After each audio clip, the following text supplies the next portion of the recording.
Okay, so in this video I'm going to show you how to make a molar solution. To do this, we find the molecular weight or the molecular mass of our molecule that we want to make a molar solution of. So in this case, we want to make sodium chloride. So I'm just circling sodium and chlorine on the periodic table here, and I'm going to write down their masses. We find that the mass of sodium is 23 and the mass of chlorine is 35.5. So adding them together, we've got 58.5.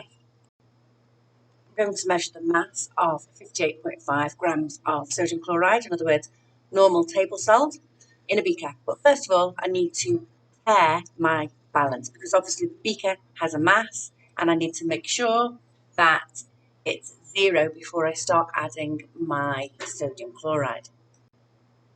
If for some reason my balance didn't tear like it hasn't done here and I was left with 0.2 or 0.02 on my digital balance, that would leave me with a systematic error, an error that runs through all of the readings.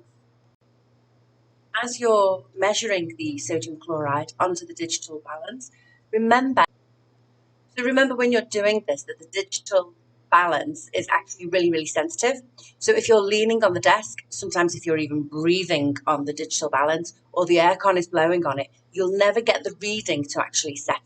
So make sure you're in a nice, calm environment. So I'm going to be making a decimeter cubed, in other words, a litre of this 1 molar solution. So I'm using a volumetric flask and I've used the filter funnel so that I don't lose any grains. And what I'm going to do is I'm going to add distilled water and I'm going to add it about halfway up the volumetric flask. I'm then going to shake this to dissolve the sodium chloride. And it's preferable to use this method because if I filled it all the way up to 1 litre, up to 1 decimeter cubed, and then added the salt, actually the volume of the salt would take the volume of the water in the volumetric flask beyond 1 decimeter cubed or 1 litre. So just need to give it a quick vigorous shake to make sure that the sodium chloride dissolves, but also to scoop in any of those random sodium chloride crystals that are sticking to the edge. So periodically I keep stopping, having a little look at the glassware, seeing if there's any sodium chloride stuck to the edge there.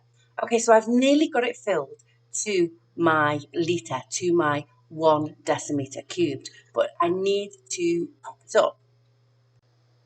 So we continue to repeat the process, top it up, give it a shake, put the lid on, give it a shake, really vigorous shake, inverting it up and down, get every single salt crystal in there.